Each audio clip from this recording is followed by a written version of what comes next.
कहानी की शुरुआत होती 65 मिलियन साल पहले क्रिएचर युग में, जब पृथ्वी पर डायनासोर राज किया करते थे। हमें एक लिजर्ड दिखाई जाती है जिसे दो क्रिएचर खा लेते हैं। ये क्रिएचर समुद्र के किनारे पड़ी हुई डायनासोर की लाश को खा रहे थे। इनमें से एक क्रिएचर को खतरा महसूस होता है और तभी जंगल में से टीरेक्स डायनासोर हमला कर देता है। ये सारे क्रिएचर अपनी जान बचाने के लिए समुद्र में चले जाते हैं। टीरेक्स गुस्से में समुद्र की तरफ दहाड़ लगता है, लेकिन टीरेक्स की किस्मत अच्छी होती है। उसने समुद्र में घूम रहे एक क्रिएचर को पकड़ लिया। बचे हुए क्रिएचर अपनी जान बचाकर जंगल की तरफ भागने लगे, क्योंकि समुद्र का सबसे खतरनाक जीव उनकी तरफ बढ़ रहा। टीरेक्स कुछ समझ पाता उससे पहले वही समुद्र का खतरनाक जीव मेगालोडोन शार्क टीरेक्स को पकड़कर अपने साथ समुद्र में ले जाती है। अब हमें 65 मिलियन साल बाद का समय दिखाया जाता है। जोनस नाम का बंदा शिप के कंटेनर में बंद था। जोन्स उस कंटेनर को गैस कट्टर के जरिए काट देता है। दरअसल जोन्स इस जहाज पर छिप कर आया था, क्योंकि ये लोग समुद्र में जहरीले पदार्थों को फेंक रहे थे और जोनस एक पर्यावरण सुरक्षक गार्ड था। जोनस छिपकर जहाज के केबिन में आ जाता है। जोनास ने सबूत के लिए वहां की तस्वीर खींच ली, लेकिन जोनास को जहाज के लोग पकड़ लेते हैं। जोनास अपनी जान बचाने के लिए कंटेनर के ऊपर भाग रहा था।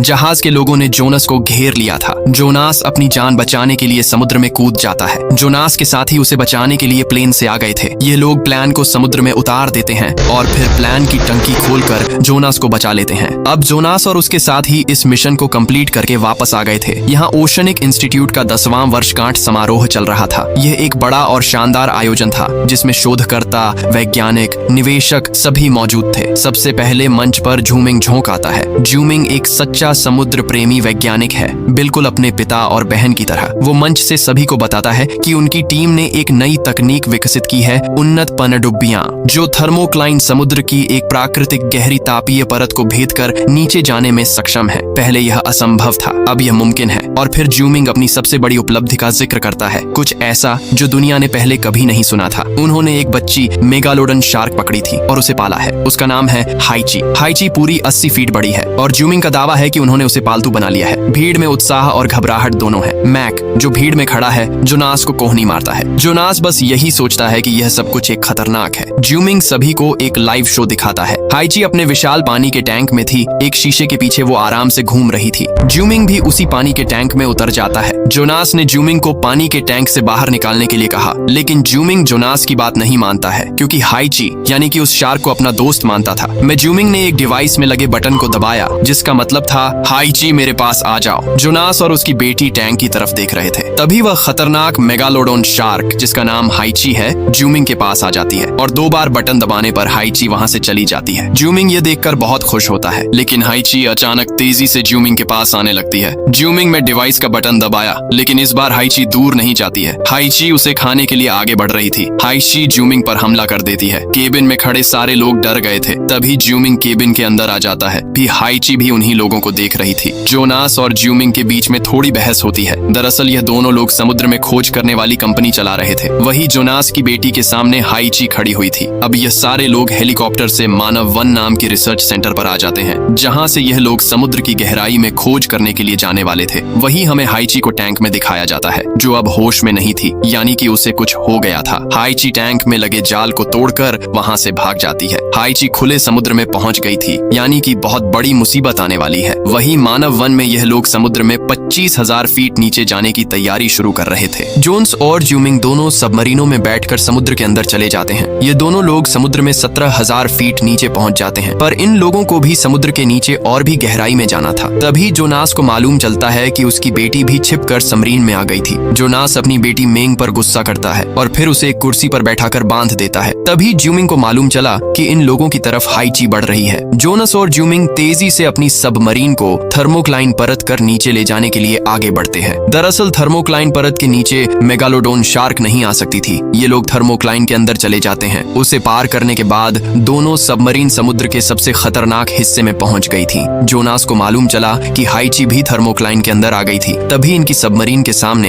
एक बहुत बड़ी मेगालोडोन शार्क आ जाती है, जिसके सामने इनकी सबमरीन भी छोटी लग रही थी। जोनास और उसकी टीम इतनी बड़ी मेगालोडोन शार्क को देखकर हैरान रह जाते हैं। इन लोगों ने अपनी सबमरीन की लाइट्स को नारंगी कर लिया था, जिसकी वजह से वो इन्हें देख नहीं पाती है। जोन्स और उसकी टीम हाइची और उस बड़ी मेगालोडोन शार्क की जानकारी लेने के लिए आगे बढ़ते हैं। ये लोग समुद्र के उस इलाके में पहुंच जाते हैं जहां आज तक कोई भी इंसान नहीं पहुंचा था। इन लोगों को हाइची की लोकेशन मिल जाती है। ज्यूमिंग ने देखा कि हाइची उस बड़ी मेगालोडोन शार्क के साथ चक्कर लगा रही थी, यानी हाइची यहाँ पर मिलन के लिए आई थी। जोनास की साथी को रडार पर कोई अजीब चीज महसूस होती है। जब इन लोगों ने आगे जाकर देखा तो वहाँ पर किसी ने सी फ्लोर स्टेशन बनाया हुआ था, यानी कि कोई इस जगह पर इलीगल तरीके से मीनिंग कर रहा था। जोनास यह देखकर हैरान था कि आखिर ऐसी टेक्नोलॉजी किसके पास होगी जो समुद्र की इतनी गहराई में सी फ्लोर स्टेशन बन सकता है। तभी इन लोगों को रडार पर एक अनजान सबमरीन दिखाई देती है। उसे सबमरीन में मैक्स नाम का बंदा बैठा हुआ था और उसके साथ ही मीनिंग करने के लिए समुद्र की चट्टानों पर बम लगा रहे थे। तभी मैक्स जोनास और उसकी टीम को आते हुए देख लेता है। मैक्स को मालूम था कि जोनास पर्यावरण सुरक्षा की तरफ से है। अगर उसे मालूम चल गया कि यह लोग यहाँ पर इलीगल तरीके से माइनिंग कर रहे हैं तो वह सारे लोगों को पुलिस के हवाले कर देता। मैक्स ने खुद की जान बचाने के लिए बॉम्ब को ब्लास्ट कर दिया, जिसमें उसके साथ ही भी मारे जाते हैं। बम फटने की वजह से बहुत बड़ी चट्टानें टूटकर गिरने लगती हैं। इन दोनों की सबमरीन भी इन्हीं चट्टानों के बीच फंस जाती हैं। ऊपर मानव वन में मैं को भी इस हादसे के बारे में मालूम चल गया था, लेकिन उसका कनेक्शन उन लोगों की सबमरीनों से टूट जाता है। वही समुद्र के नीचे जोनास और दोनों की सबमरीनें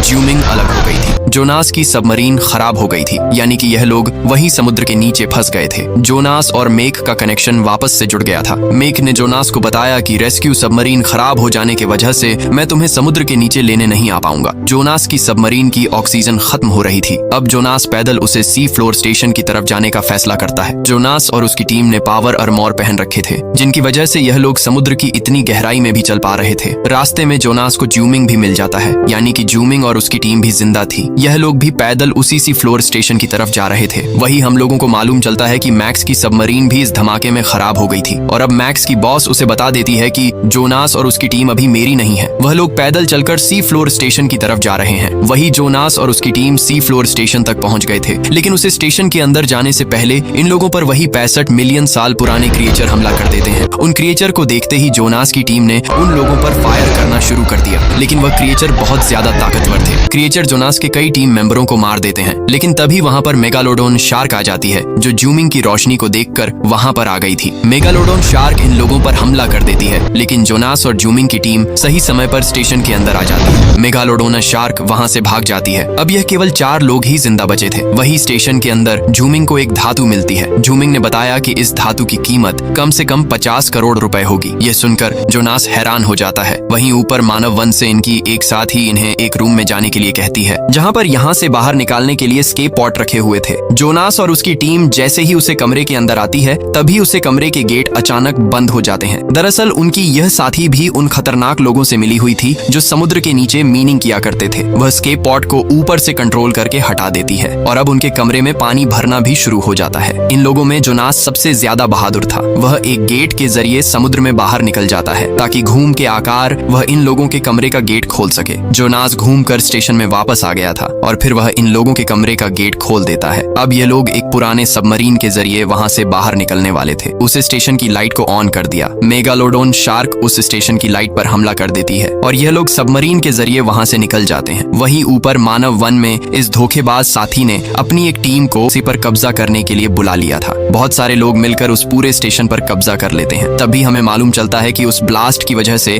थर्मोक्लाइन में एक होल हो गया था, जिसमें से एक विशाल जॉइंट क्रिएचर और 3 मेगालोडोन शार्क, जिसमें वह बड़ी जॉइंट मेगालोडोन भी होती है, ये क्रिएचर बाहर निकल आए थे। जोनास और उसकी टीम मानव वन पर पहुंच गए थे। उसे लड़की के सोल्जर ने जोनास के साथ ही मैक और डीजे को पकड़ लिया था। तभी उन लोगों के सामने ज्यूमिंग आ जाता है और फिर अचानक दूसरी साइड से जोनास आकर सारे सोल्जर को मार देता है। मैक्स भी किसी तरीके से समुद्र के नीचे से बचकर मानव वन पर आ गया था। दरअसल यह लड़की और मैक्स दोनों दोस्त थे। मैक्स ने उसे लड़की को बता दिया कि जोनास और उसकी टीम अभी भी जिंदा है और वह लोग मानव वन पर पहुंच चुके हैं। लड़की ने सारे सोल्जर को जोनास और उसकी टीम को करने के लिए भेज दिया। वही जोनास की बेटी और उसके साथी को समुद्र में 3 वही बड़ी मेगालोडोन शार्क दिखाई देती हैं, जो अब समुद्र की गहराई से ऊपर आ गई थी। उसे लड़की ने मोबाइल पर यह सारी बात अपनी बॉस को बता दी। उसके पीछे वही बड़ी मेगालोडोन शार्क तैर रही थी। तभी अचानक वही बड़ी वो खतरनाक शार्क उस लड़की को आकर खा लेती है। मैक्स वहां से किसी तरह बाहर आकर दरवाजे को बंद कर देता है। जोन्स और उसकी टीम एक छोटी सी राफ्ट पर यहाँ से भागने लगते हैं। तभी इन लोगों के चारों तरफ वही खतरनाक खतरनाक शार्क चक्कर लगने लगती है। सोल्जर भी जोनास शुरू की टीम को पकड़ने के लिए राफ्ट बोट से निकल जाते हैं। एक सोल्जर जोनास पर शूट करने ही वाला था, तभी उसे शार्क ने आकर उन सारे सोल्जर को मार डाला। यह देखकर जोनास अपनी बोट को तेजी से वहां से भगा लेता है। जोनास को सी फ्लोर स्टेशन पर एक बहुत ही खतरनाक बम मिला था, जिसका इस्तेमाल करके वह अब उस बड़ी मेगलोडोनस शार्क को मारने वाला था। जोनास और उसकी टीम फन आइलैंड नाम की एक जगह की तरफ बढ़ रही थी। हमें वही फन आइलैंड दिखाया जाता है जहां पर लोग डांस और मस्ती मजाक कर रहे थे। इस आयरलैंड के किनारे एक बड़ी क्रूज बोट पर कुछ लोग पार्टी कर रहे थे। तभी अचानक एक मिस्टीरियस क्रिएचर्स आकर उस बोट को डूबा देता है। एक लड़का अपनी जान बचाकर वहां से भागने की कोशिश कर रहा था। वह क्रिएचर उसे भी डूबा देता है। मैक्स भी इसी फन आइलैंड पर अपने सोल्जर के साथ पहुंच जाता है। मैक्स की बॉस भी इसी आइलैंड पर आ गई थी। दरअसल ये बॉस चाहती थी कि जोनास और उसकी टीम मारी जाए ताकि यह समुद्र से फिर से मीनिंग करके पैसे कमा सके। मैक्स और उसकी बॉस रास्ते में जा रहे थे, तभी मैक्स ने अचानक रुकने का इशारा किया। 3 सोल डियर चेक करने के लिए जाते हैं कि झाड़ियां में आकर क्या कौन सी चीज छुपी हुई है। तभी कोई अनजान चीज को सोल्जर को अपने साथ खींच लेती है। सारे सोल्जर उसे पर फायरिंग कर रहे थे। तभी झाड़ियां में से वही क्रिएचर बाहर निकाल कर आते हैं जो हमें कहानी की शुरुआत में दिखाई दिए थे। मैक्स अपनी बॉस को वहां से भगा देता है। अब मैक्स और उसकी टीम भी इसी आयरलैंड पर पहुंच जाते हैं और इन लोगों का पीछा करते हुए वह खतरनाक मेगालोडोन शार्क भी इस आयरलैंड तक पहुंच गई थी। शार्क समुद्र में तैर रहे सारे लोगों को खाना शुरू कर देती है। यह देखकर समुद्र में तैर रहे 2 कपल तेजी से अपनी बोट को भागने लगते हैं, लेकिन वह खतरनाक शार्क उन्हें जिंदा ही निकल जाती है। अब मेगालोडोन शार्क ने उस आइलैंड पर तबाही मचाना शुरू कर दिया था। वह रास्ते में आने वाले सभी इंसानों को खाती जा रही थी। यह देखकर जोनास और उसके साथी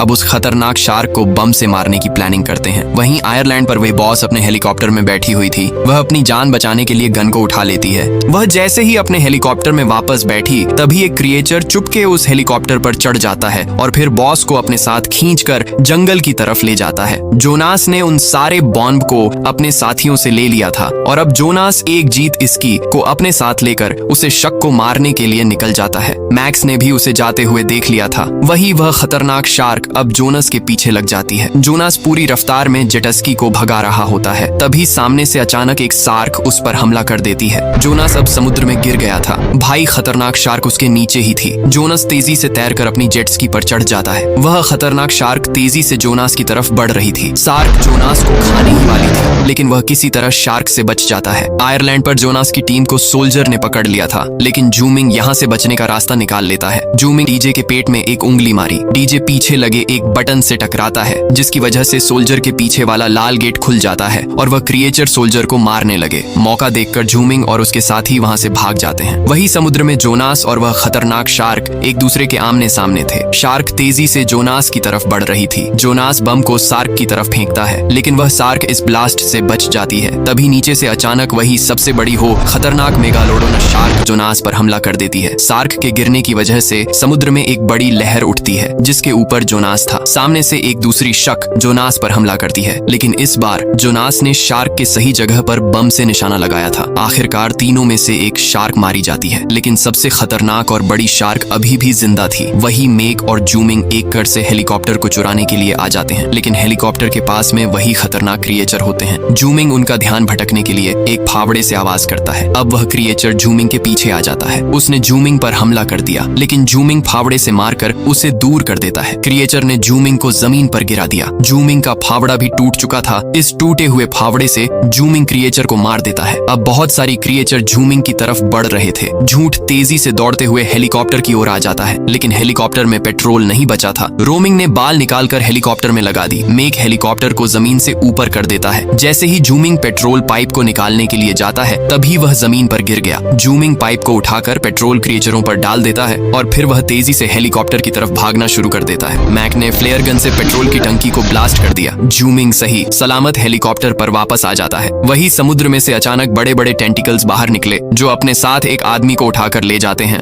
वही वह खतरनाक और सबसे बड़ी मेगालोडोन शार्क जोनास की तरफ बढ़ रही थी। जोनास भी उसे करने के लिए तैयार था, लेकिन तभी मैक्स जोनास पर गोलियां चलाने लगता है। जोनास उसे बचत हुआ आयरलैंड की तरफ आने लगा। जोनास अपनी जीत इसकी के साथ एक सकरी जगह में चला जाता है। मेगालोडोना शार्क भी उसका पीछा करते हुए आ जाती है। वही मेक और जूमिंग हेलीकॉप्टर से जा रहे थे, तभी उन्होंने नीचे पानी में जोनास की बेटी को तैरते हुए देखा। जोनास की बेटी पानी में डूब रही एक औरत की जान बचा रही थी। जोनास की बेटी उसे औरत की जान बचा लेती है। जूमिंग ने हेलीकॉप्टर से अपना हाथ बढ़ाया ताकि वह जोनास की बेटी को बचा सके, लेकिन वह जॉइंट ऑक्टोपस के टेंटिकल्स उनके हेलीकॉप्टर को पकड़ पकड़ लेते हैं। जूमिंग जोनास की बेटी का हाथ नहीं पकड़ पाता। जूमिंग उस हेलीकॉप्टर से नीचे कूद जाता है और फिर इनका हेलीकॉप्टर क्रैश हो जाता है। वही मेगालोडोनस शार्क के हमले की वजह से जोनास एक लकड़ी के ब्रिज पर जा गिरता है। मेगालोडोन शार्क उस पर हमला कर देती है। सार्क जोनास को खाने ही वाली थी, लेकिन लोहे की जंजीर ने सार्क को रोक रखा था। सार्क वहां से चली जाती है। वहीं ऑक्टोपस ने जोनास की बेटी को पकड़ लिया था। जूमिंग उसे छुड़ाने की कोशिश कर रहा था। मैक्स भी जोनास का पीछा करते हुए ब्रिज पर आ जाता है। जोनास ने नीचे से मैक्स के एक पैर को जख्मी कर दिया और फिर ऊपर जाकर उसमें एक लात मार दी। तभी वह मेगालोडोन शार्क आकर मैक्स को खा जाती है। ऑक्टोपस के टेंटाकल्स जूमिंग को पकड़ लेते हैं। जूमिंग ऑन टेंटाकल्स के साथ समुद्र के नीचे आ जाता है। तभी हमें वह विशाल ऑक्टोपस दिखाई दिया जाता है। जूमिंग किसी तरह उस ऑक्टोपस में एक बम को लगा देता है। वह बम ब्लास्ट हो जाता है। जूमिंग को लगा कि ऑक्टोपस मर जा चुका है, लेकिन तभी ऑक्टोपस फिर से जमीन को नीचे खींच लेता है। जूमिंग ने अब डिवाइस के जरिए हाइची को बुलाया। हाइची जूमिंग की मदद करने के लिए आ जाती है। हाइची और ऑक्टोपस के बीच में लड़ाई होना शुरू हो जाती है। ऑक्टोपस ने हाइची को पकड़ लिया था, लेकिन आखिरकार हाइची विशाल और जॉइंट ऑक्टोपस को मार देती है। जूमिंग किसी तरह बचकर समुद्र की सतह पर आ जाता है। उसने देखा कि मेक क्रश हुए हेलीकॉप्टर में फंसा हुआ था। जूमिंग उसकी मदद करने के लिए आगे बढ़ने लगता है। जूमिंग मेक तक पहुंच जाता है, पर वह खतरनाक और सबसे बड़ी शार्क भी घूम रही थी। शार्क सीधे जूमिंग और मैक को खाने के लिए तेजी से आगे बढ़ने लगती है। जोनास उसे शक को अपनी तरफ बुलाने के लिए हेलीकॉप्टर की कटी हुई पंखुड़ी को पानी में मारने लगता है। वह खतरनाक शार्क अब जोनास की तरफ मुड़ जाती है। शार्क तेजी से जोनास की तरफ बढ़ रही थी। जैसे ही शार्क जोनास को खाने के लिए आगे बढ़ी, जोनास ने कटी हुई लोहे की पंखुड़ी शार्क के मुंह के सामने कर दी। लोहे की पंखुड़ी शार्क के मुंह के आर पार हो जाती है और आखिरकार जोनास ने बहुत बड़ी खतरनाक शार्क को मार दिया था। शार्क समुद्र में डूब जाती है, लेकिन हाइची अभी भी जिंदा थी। इन तीनों लोगों को खाने के लिए आगे बढ़ने लगती है। जूमिंग को भरोसा था कि हाइची उसे अभी भी अपना दोस्त मानती है। जूमिंग ने उसी डिवाइस से हाइची को शांत रहने के लिए कहा है। हाइची जूमिंग को पहचान लेती है, वहां से चली जाती है। और उसके सारे टीम मेंबर जिंदा बच गए थे। इसी के साथ ये कहानी यहीं खत्म हो जाती है। अगर आपको कहानी अच्छी लगी हो, लाइक और सब्सक्राइब करने के बाद कमेंट बॉक्स में जरूर बताना।